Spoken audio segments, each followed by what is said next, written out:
Have you ever wondered why a man can carry a wound for years without fully realizing its source? Why some relationships leave an indelible mark, not because of the chaos or conflict, but because of something much quieter, much deeper? It is the woman who disappears quietly who lingers in his unconscious, a presence he cannot escape, a shadow he can never fully shake. Carl Jung understood this. He knew that the true power of a woman lies not in her physical presence alone, but in the mysteries of her absence. When a woman withdraws, not with a final confrontation or an explosive exit, but silently, like the ebbing tide slipping away into the horizon, she leaves behind a void that is not easily filled. The man, confronted by this silent departure, will not often understand the emotional depth of his own reaction. He may think he has simply lost a lover, a partner, but the truth is more subtle, more profound. He has lost a mirror of his own psyche, a reflection of his unconscious. She was not just a woman, she was a projection of the feminine archetype, the Anima. A part of him that he now must confront in the dark recesses of his mind. Jung once said that the unconscious is a vast early warning system. The man, in his unconscious, is aware of something far more significant than the absence of a lover. He feels the absence of an essential part of his being. And in that quiet departure, the woman forces him to face himself, his own unhealed wounds, and his unfinished inner work. He may seek distractions, replace her with another, but the void remains. The silence lingers longer than any words she could have spoken. This is the essence of the feminine power, the ability to withdraw and leave behind a chasm of psychological dissonance that the male ego cannot reconcile. The woman who disappears is not merely a lover slipping away. She is the keeper of his soul's unfinished business. She is the unresolved conflict of his internal masculinity and femininity, the unresolved tension between his conscious self and the unconscious projections he has cast onto her. Do you feel the weight of this? This is no mere breakup. This is not a tale of hurt feelings or shattered promises. This is the archetypal dance of the masculine and the feminine. The man, in his need for control, has built walls around his psyche.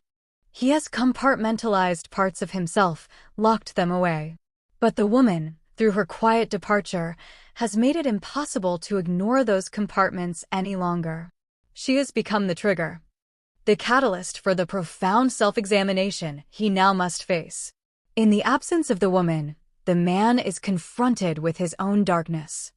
This is not the shadow of an angry ex-lover or a vengeful woman, but the shadow of his own ego. It is the unresolved tension between the anima and the animus, the parts of the psyche that seek balance but have been pushed aside for too long.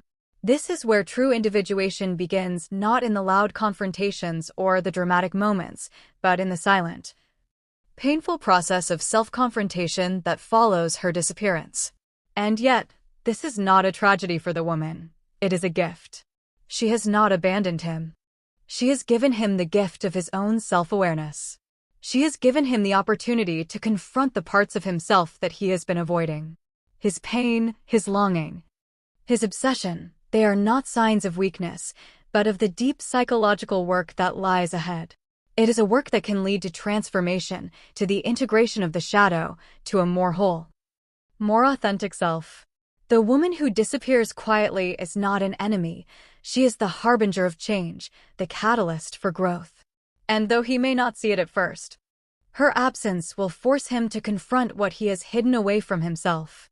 His recovery will not come from finding another woman, from external validation, or from distractions. It will come when he looks into the mirror of his own soul and sees the truth of what has been left unhealed within. This is the truth that no one tells him. The truth that no one dares to speak aloud. He is not the victim of a woman's departure. He is the man who has been given a rare and precious opportunity to step into the unknown, to face his inner world, to reclaim the parts of himself he has abandoned. But to do so, he must first learn to sit with the silence she left behind, to listen to the echoes of his own unspoken fears, desires, and wounds. In the quiet of her absence, there is no escape. There is only the truth, waiting to be seen, waiting to be faced. And this truth, This deep, unshakable truth will either break him or make him. But one thing is certain, he will never be the same again. The man who is left to ponder the silence will soon begin to understand that this is no ordinary loss. The instinctual. These are not qualities easily embraced by the rational, ego-driven man. His mind has built walls to protect him from the vulnerability she represents. But now, with her absence, those walls begin to crumble.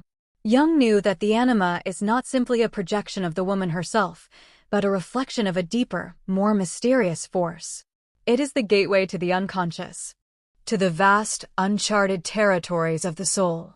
For the man who has lost the woman who quietly slips away, the search for her is the beginning of the search for his own soul.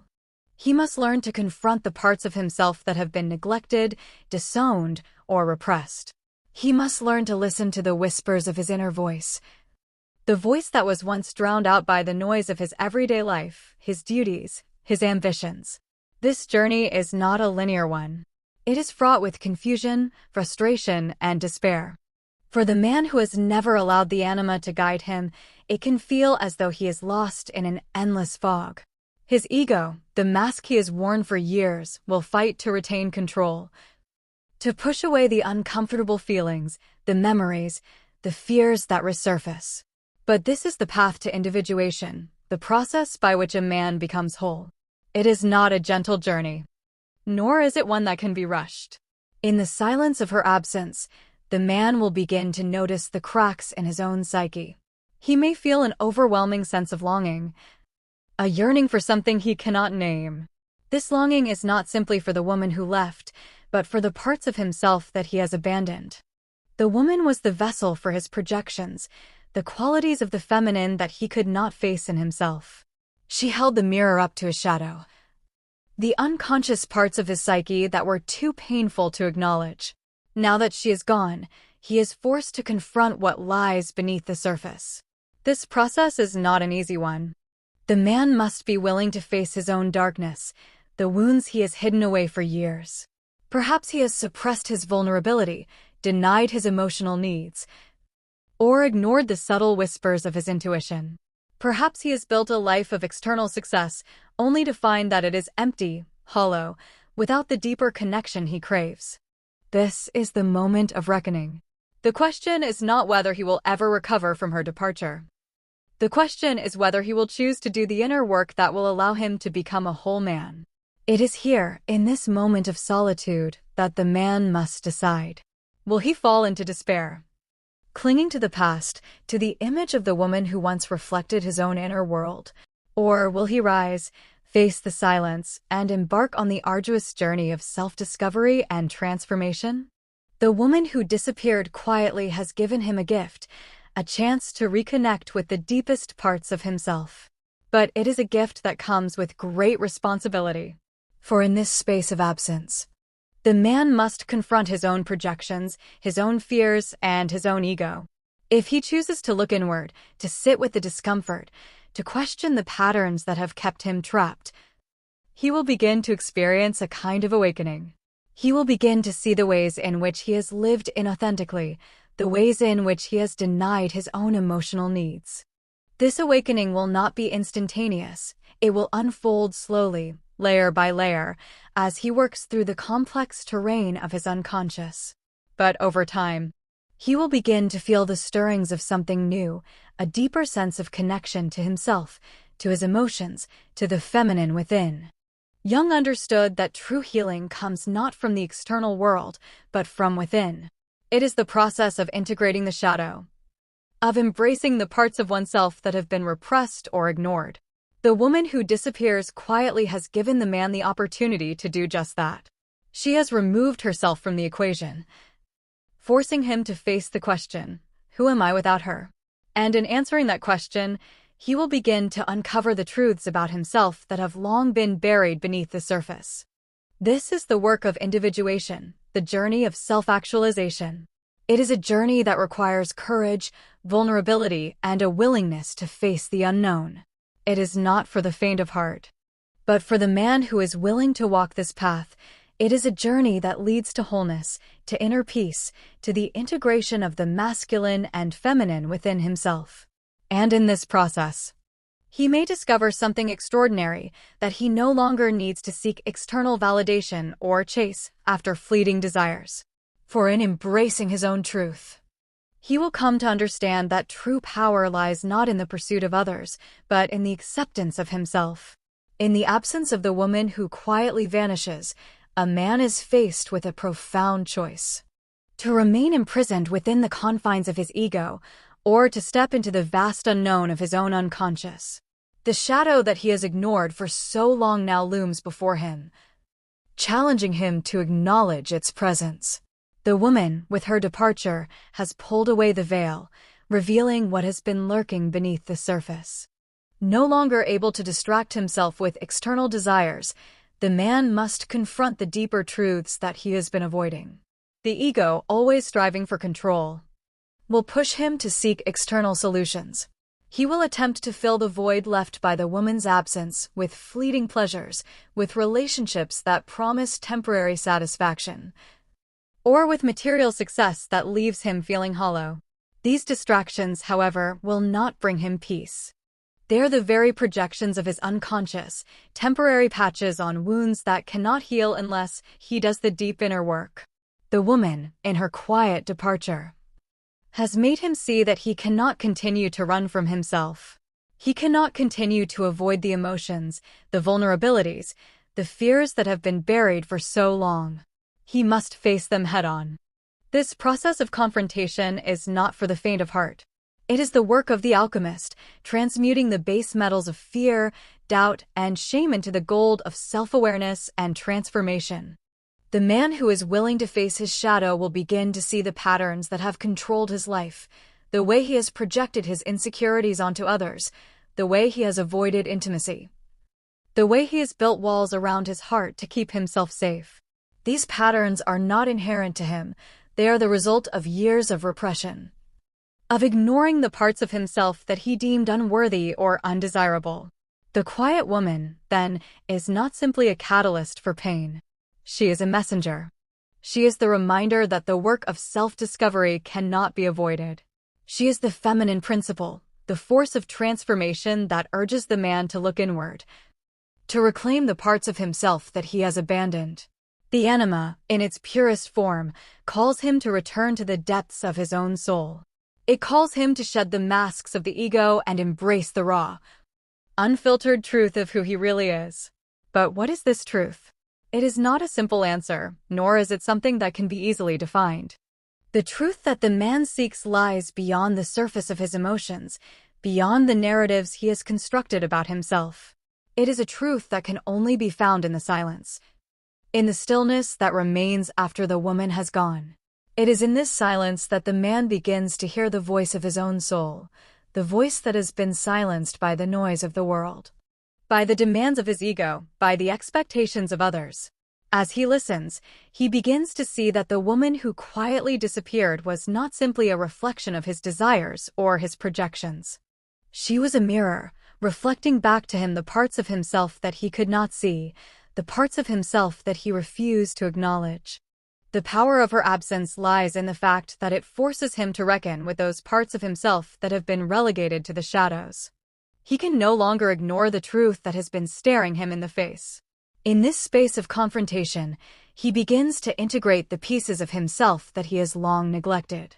The emotional wounds, the vulnerabilities, the fears, they are no longer enemies to be feared or avoided.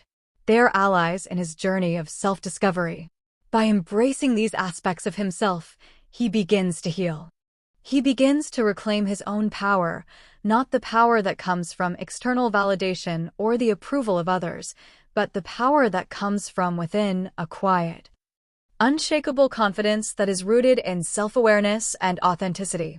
This is the gift of the woman who disappears quietly. She has given him the opportunity to confront his own darkness, to integrate the parts of himself that he has ignored. But this gift comes with a cost. The man must be willing to face the pain, the grief, the fear that come with self-exploration. He must be willing to surrender the illusions of control that his ego has so carefully constructed. And in doing so, he will begin to experience a kind of liberation, a freedom that comes from no longer being bound by the projections of others or by the expectations of society. As he continues this journey of individuation, he begins to see that the woman who quietly disappeared is not someone to be mourned or idolized. She is not a lost love or a missed opportunity. She is the embodiment of the feminine principle, a force of transformation that exists within him. She is the part of him that he must learn to embrace, the part of him that holds the key to his own inner freedom. And as he steps into this new understanding, he realizes that he no longer needs to seek her approval or validation. For the woman who knows herself, who has integrated her own inner feminine power, no longer chases after external sources of affirmation. She knows that her worth lies not in the eyes of others, but in the quiet certainty of her own being. It is in this moment of self-realization that the man begins to understand true power does not come from the pursuit of others, but from the quiet acceptance of oneself. The woman who disappears quietly has taught him this lesson, though he may not fully realize it until much later. And in this understanding, he begins to experience a sense of rebirth, a sense of freedom that comes from no longer being tethered to the projections of others, to the expectations of society, or to the patterns of his own past. The journey is not over. It is only just beginning. But in this moment, the man stands at the threshold of a new understanding of himself, of the feminine, and of the world around him. The woman who quietly disappears has not abandoned him. She has opened the door to his own self-discovery. As the man walks further along the path of self-discovery, he begins to realize that the quiet departure of the woman was not an act of abandonment, but an invitation, a call to step into the deepest chambers of his own psyche. It is an invitation that requires him to shed the protective armor of the ego, to confront his own vulnerabilities, and to face the shadows he has long ignored. In this space, he is no longer the man who seeks external validation, nor the man who builds his identity around fleeting achievements or relationships. He is now a man in the midst of an alchemical transformation, a transformation that will either break him or make him. In the silence left behind by the woman's departure, the man is forced to confront his own loneliness, not as a simple feeling of isolation, but as a profound disconnection from his true self. He may realize that he has spent much of his life chasing after external sources of validation, seeking love, success, or recognition as a way to fill the emptiness within. Yet, the absence of the woman forces him to ask the crucial question, why does he feel this emptiness? Is it because of her? Or is it because he has neglected the inner world, the inner life that is the true source of meaning and fulfillment? This is where the work of individuation truly begins. The woman, in her quiet withdrawal, has created the perfect opportunity for the man to reconnect with his own soul. She is the catalyst, but the journey is his alone. He must begin to peel back the layers of his own unconscious, to uncover the parts of himself that he has buried beneath the weight of his responsibilities, his ambitions, and his fears. And in doing so, he will encounter the dark aspects of his psyche, the parts that have been repressed, the parts that have been denied, the parts that hold the keys to his true power. The shadow, as Jung described it, is the aspect of the unconscious that we refuse to acknowledge, that which we deem unacceptable or undesirable. It is often the source of our greatest fears and insecurities, the parts of ourselves we hide from the world and even from ourselves. The woman who disappears quietly does not just leave a void, she illuminates the shadow within the man. She forces him to confront the parts of himself he has long avoided, the parts that are messy, raw, and imperfect. The parts that, once embraced, can lead to a deeper sense of wholeness and authenticity. This confrontation with the shadow is not a one-time event. It is a lifelong process. The man will find himself in moments of introspection, wrestling with his fears, doubts, and insecurities. He will feel the urge to retreat into old patterns, to seek comfort in distractions, to escape from the discomfort of facing his true self. But each time he does, the echo of the woman's absence will remind him that the path forward lies not in escape, but in acceptance. She has given him the gift of awakening. But it is up to him to take the next step. The real power of the woman who disappears is not in her absence itself, but in what that absence compels the man to do. It compels him to ask the questions that have been lingering in the back of his mind. Who am I without her? Who am I without the distractions of external validation? What does it mean to truly know myself, to embrace the full spectrum of my being, to integrate the light and the dark? These are the questions that lead to self-awareness and, ultimately, to self-empowerment. As he continues this journey, the man may begin to notice subtle shifts within himself. He may find that he is no longer as dependent on the approval of others. He may discover that his sense of self-worth no longer hinges on external circumstances, but on the quiet confidence that comes from knowing who he truly is. The validation he once sought from others becomes irrelevant, for he has learned to validate himself. He has learned that true power comes not from the pursuit of external goals, but from the acceptance of his own inner truth. The woman, in her disappearance, has given him the most valuable lesson of all, the lesson of inner freedom. She has shown him that he does not need to chase after anything or anyone to feel complete. His completeness comes from within, from the quiet acceptance of himself and the integration of all aspects of his being. The man who has faced his shadow, who has embraced the feminine principle within himself, is no longer bound by the patterns of the past. He is free to create a life that is authentic, aligned with his true self, and grounded in inner peace. This is the ultimate gift of the woman who disappears quietly, the invitation to return to oneself, to reclaim one's inner power, and to step into a new phase of life. The man who has walked this path will emerge stronger, wiser, and more whole. He will no longer be the man who seeks validation or external approval. He will be the man who chooses. The man who no longer chases after fleeting desires, but instead walks with quiet confidence in his own worth. The journey is long, and the road is not always easy. There will be moments of doubt, moments of struggle, and moments of fear.